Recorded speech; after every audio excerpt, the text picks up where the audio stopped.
Hi guys, welcome back to my YouTube channel. और आप इसको देख रहे होगे, ये कौन है महाशय। तो इसके बारे में भी पूरा हम बताएंगे। ये वीडियो इसी के ऊपर है बेसिकली। और अभी हम वीडियो को स्टार्ट करते हैं। उससे पहले चैनल को सब्सक्राइब कर लेना और वीडियो पसंद आए तो लाइक कर देना, कमेंट जरूर करना कोई भी क्वेश्चन हो तो अब वीडियो को करते हैं स्टार्ट। तो पहले सबसे पहले मैं इसका इंट्रोडक्शन दे देती हूँ। ये है मेरा भाई, जिसने हाल ही में नीट क्लियर किया और ये फ्यूचर डॉक्टर है। तो हम इससे क्वेश्चन करेंगे कि कैसे क्या क्या किया, और पूरी इसकी जर्नी को कवर करेंगे हम। क्योंकि नीट एक ऐसा एग्जाम है जो बिल्कुल भी इजी नहीं होता। बहुत टफ एग्जाम होता है, सभी को पता है, फटती है सभी की। तो हम इससे पूछेंगे कि कैसे क्या क्या इसका रहा पूरा। पूरी इसकी जर्नी को कवर करेंगे हम इस वीडियो में। तो सबसे पहले अंकित जी, नमस्कार आपका। तो सबसे पहले तो मैं यही पूछना चाहूंगी कि अभी आपकी जिंदगी कैसी चल रही है। बहुत स्मूथ चल रही है। डिफरेंट फेज आ गया लाइफ का मेरा एक। ठीक है। एक सैचुरे मतलब एक टेंशन होती कैरियर की जो खत्म हो चुकी है। मतलब अब मेरा फील्ड सेट हो चुका है, मुझे डॉक्टर ही बनना है मतलब। अब मतलब कि कंप्लीट होने के बाद एट लास्ट डॉक्टर तो तुम बनी जाओगे, हाँ, है ये ना। श्योर है अभी। अब पूरा इनका फ्यूचर सिक्योर है, कोई टेंशन वाली बात नहीं है। तो सबसे पहले तो ये पूछना चाहूंगी, नीट होता क्या है।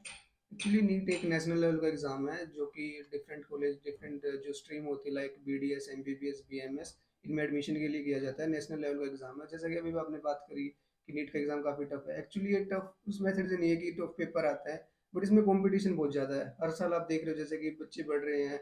हर साल अराउंड 2 लाख के आसपास बच्चे बढ़ रहे हैं और सीट मामूली 2,000 या 3,000 के आसपास हर साल बढ़ती है। तो कंपटीशन है, इसलिए टफ है। एग्जाम टफ नहीं आ रहा है। ठीक है। तो ये national eligibility cum entrance exam है जो कि MBBS, BDS, BMS, BSc nursing सबके लिए होता है। नेशनल लेवल का एग्जाम है। ओके। तो नेक्स्ट क्वेश्चन मेरा ये है कि आपने इसकी प्रिपरेशन कैसे स्टार्ट की। जैसे कि मुझे पता है विदाउट कोचिंग आपने किया है ये क्लियर। तो आपने अपना शेड्यूल कैसे बनाया, कैसे ही घर पे बैठ के कोचिंग वगैरह ली, कैसे आपने सेल्फ स्टडी की। देखिए, काफी बच्चों का मिथ होता है कि कोचिंग से ही मतलब ये एग्जाम क्लियर होगा, बट ऐसा कुछ भी नहीं है। मैंने देखा है काफी बच्चे टॉप मोस्ट कोचिंग में जाते हैं बट उनका एग्जाम 4-4 5-5 बार में भी क्लियर नहीं होता है। और कुछ बच्चे होते हैं जो सेल्फ स्टडी में 1 या 2 अटेम्प्ट में भी क्लियर कर देते हैं। तो मेरा विजन यही था कि भाई कोचिंग कुछ नहीं होता है, जस्ट प्रैक्टिस करो। ठीक है। जितने हो सकते हैं। मेरा मेन फोकस था टेस्ट देने में। ठीक है। मैं हर रोज के 2 या 3 टेस्ट में लगा लेता था लास्ट टाइम पे, मतलब जब पेपर पास में आ गया था। तो कोचिंग एक मतलब वो नहीं है। तो मेरा मेनली सेल्फ स्टडी से ही सिलेक्शन हुआ है। ठीक है। और मेरी टाइमिंग अराउंड 12 से 15 घंटे की सीटिंग रहती थी। ठीक है। अब इतना आपको देना पड़ेगा क्योंकि कंपटीशन बढ़ रहा है हर साल। यू नो एक सीट के लिए हजार हजार 2-2 हजार बच्चे फाइट कर रहे हैं। तो कंपटीशन आप समझ सकते हो किस लेवल में।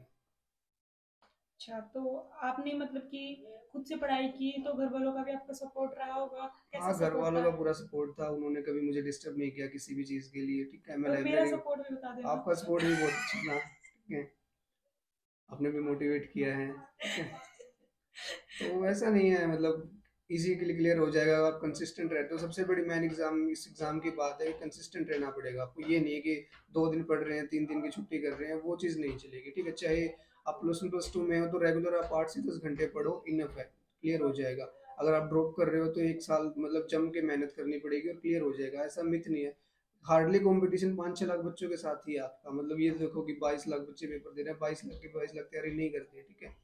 तो 5-6 लाख के साथ कंपटीशन, और वो हार्ड कंपटीशन है, वो फाइट करना पड़ेगा। और एक और क्वेश्चन आया मेरे माइंड में, जैसे आपके पास प्लस वन में आर्ट्स थी, हाँ। तो आपने प्लस टू में स्विच किया, वो अपना स्ट्रीम स्विच किया, आप मेडिकल में आए। हाँ। तो वो सिचुएशन कैसी थी, और फिर मेडिकल की साइड जाना और फिर इस एग्जाम की तैयारी करना, तो वो फेस कैसा था। वो एक लाइफ चेंजिंग इवेंट था मेरे लिए। मतलब मेरी स्टार्टिंग प्लस 1, मैंने प्लस 1 भी 90% मैंने आर्ट्स से की हुई है। मुझे अभी भी सिलेबस भी याद है, इतनी मैंने पढ़ी है डीप से। ठीक है। तभी मेरी लाइफ में एक टीचर आते हैं जिन्होंने मुझे मोटिवेट किया इस फील्ड के लिए। मैं चाहता तो था बचपन से डॉक्टर बनना, बट कभी कंडीशंस ऐसी आई जिसकी वजह से मुझे आर्ट्स लेनी पड़ी। तो मेरे आई थिंक 11th फिनिश होने वाली थी तभी एक सर आए, उन्होंने मुझे मोटिवेट किया कि आप कर सकते हो। तो मैंने लास्ट में बिल्कुल चेंज किया है। प्लस 2 मेरी बिल्कुल खराब सी गई है। आप जो बच्चे तैयारी कर रहे हैं यहाँ भी और हल्का हल्का फुल्का जानते हैं इस एग्जाम के बारे में, तो बेस होता है प्लस 1 क्लास जो होती है। तो वो मेरी बिल्कुल खराब हो चुकी थी। तो मैंने फिर फर्स्ट ड्रॉप लिया। 2020 से मैंने तैयारी स्टार्ट की थी। अभी 2022 में मेरी एक अच्छी खासी टॉप 1% में मैं आया हूँ और मुझे गवर्नमेंट मेडिकल कॉलेज की सीट मिली है। ठीक है। और सबसे बड़ा मोटिवेशन क्या था आपकी लाइफ में। मैंने जब तैयारी स्टार्ट की थी तब कोविड आया था, तो जैसे जैसे मतलब कोविड के केसेस देखते रहे कि डॉक्टर एक ऐसा रोल था जो कि मतलब ग्राउंड पे जाके काम कर रहा था, ठीक है। उसको रिप्लेस करने वाला कोई भी नहीं था। पुलिस की रिप्लेसमेंट आप आर्मी से कर सकते थे, चलो भाई डिफेंस का मैकेनिज्म होगा, कुछ भी होगा, बट ये एक ऐसी चीज थी जिसकी रिप्लेसमेंट कोई नहीं कर पा रहा था। तो इस चीज से मोटिवेशन मिला कि भाई ये एक ऐसा फील्ड है, सैचुरेशन नहीं है इस फील्ड में भी। आप लाइफ टाइम पढ़ते रहोगे, लाइफ टाइम में अर्निंग सोर्स भी अनलिमिटेड है इसमें, मतलब आप कितना भी अर्न कर सकते हो। और सबसे बड़ी बात होती है ब्लेसिंग्स, ठीक है, जो कि इसमें बहुत अच्छी खासी मिलती है। अभी भी हम कॉलेज में जाते हैं तो लोग हमें, मतलब अभी हमें फर्स्ट ईयर में हूँ, बट लोग हमें नमस्ते करते हुए चलते हैं, नमस्ते डॉक्टर साहब। तो एक अलग सी मतलब फीलिंग्स आती है जो कि और फील्ड में आई थिंक नहीं है। ओके, तो मेरा एक और क्वेश्चन है, जैसे जब हम स्टार्ट करते हैं तो बहुत से लोग ऐसे होते हैं जो डिमोटिवेट भी करते हैं कि तुम्हारा एक अटेम्प्ट क्लियर नहीं हुआ तो छोड़ दो, कुछ और इसके बिहाफ पे तुम चूज कर लो। तो उस चीज को कैसे तुमने गो थ्रू किया? होते हैं ये, खासकर तो वो आपके बैचमेट होंगे जो अभी कुछ नहीं कर रहे होंगे, मतलब या आप कर रहे होंगे तो नॉर्मल बैचलर डिग्री कर रहे होंगे, और आपके दूर के रिलेटिव भी हो सकते हैं इसमें, ठीक है, जिनके बच्चे तो खुद अचीव करने नहीं है, और वो आपको भी डिमोटिवेट करते कि हमारे वाले से नहीं हुआ, तेरे वाले से क्या होगा, तुझसे क्या होगा। ऐसे तो सब लोगों को इग्नोर करना है। अभी मेरे सामने कोई नहीं बोल पा रहा, ठीक है, काफी बंदे थे जो मेरे को टोंट मारते थे कि तू क्या करेगा। मेरा थर्ड अटेम्प्ट में पेपर क्लियर हुआ, तो सेकंड अटेम्प्ट तक मैंने बहुत लोगों की सुनी है, तेरा क्या होगा, तुझसे तो नहीं हो रहा है। मैं हर बार बाउंड्री से मिस कर रहा था एक सीट को, ठीक है। तो आज वो लोग मेरे से बोल भी नहीं पा रहे, बोल रहे हैं तो एक अच्छे मुंह से बोल रहे हैं, बेटा डॉक्टर साहब ऐसे ऐसे वर्ड आएंगे। तो उन सबको इग्नोर करना है बेसिकली, और वही आपका मोटिवेशन भी होना चाहिए कि इसको करके दिखाना मुझे कुछ। अगर आप उन सब की बातों को सीरियस लेते हो अगर सच में, तो वही आपको मोटिवेशन का काम करेंगे, ठीक है। ओके, तो मेन सोर्स आपका क्या था? आप ऑनलाइन पढ़ाई करते थे या फिर आपने खुद बुक्स से किया है सब कुछ अपना? बेसिकली मैं पहले ट्राई करता था खुद से पढ़ने की, ठीक है, बट अगर कोई चीज़ समझ नहीं आ रही, फिजिक्स ऐसा सब्जेक्ट है जो कि जनरली नहीं समझ में आता खुद के पढ़ने से, तो उसकी मैंने कुछ वीडियोस की हुई हैं। मैं आपको नेक्स्ट वीडियो में सजेस्ट भी करूंगा कि कौन सा चैनल आप या कहीं कहाँ से आप पढ़े। कंटेंट भी मैं नेक्स्ट वीडियो में शेयर करेंगे कि कहाँ से आप पढ़ सकते हैं, इसमें ठीक नहीं है। करेंगे? नहीं, ये वीडियो फिर आप लंबी हो जाएगी ना थोड़ी सी, ठीक है। तो अभी आगे हम बात करेंगे इस टॉपिक्स पे भी। तो बेसिकली मेरा मेन एम सेल्फ स्टडी था, और जैसे मैंने स्टार्टिंग में बताया कि मैंने ज़्यादा से ज़्यादा टेस्ट सीरीज पे फोकस किया है, प्रैक्टिस पे फोकस किया। मैं हर रोज़ के 2-2 हज़ार क्वेश्चन लगा देता था। जो बच्चे देख रहे हैं अभी तो शौक हो गए होंगे इस बात को सुन के कि 2 हज़ार क्वेश्चन कैसे। तो प्रैक्टिकली पॉसिबल है, मैंने किया है ये चीज़ें। तो practice makes a man perfect, और इस एग्जाम के लिए तो स्पेशल है। तो अभी जो बच्चे कर रहे हैं तैयारी इस एग्जाम की, या फिर अभी रिसेंटली जो आज जो एग्जाम हुआ है जिन बच्चों ने दिया है, अगर वो स्कोर नहीं करते तो उनके लिए आप क्या बोलना चाहेंगे? देखिए, सबसे बड़ी बात है डिमोटिवेट नहीं होना है फ्रेशर से। फर्स्ट या सेकंड आपकी अटेम्प्ट थी तो एक बार फिर से झोंक दीजिए अपने आप को पूरा, ठीक है, आप कर लोगे। बट अगर आपने 5-6 अटेम्प्ट आपके हो चुके, क्योंकि काफी बच्चे होते हैं इतना ड्रॉप कर दें, तो उनको मैं बोलना चाहूंगा एक बार देखो अपने अंदर, आप करने आपका इंटरेस्ट भी है क्या।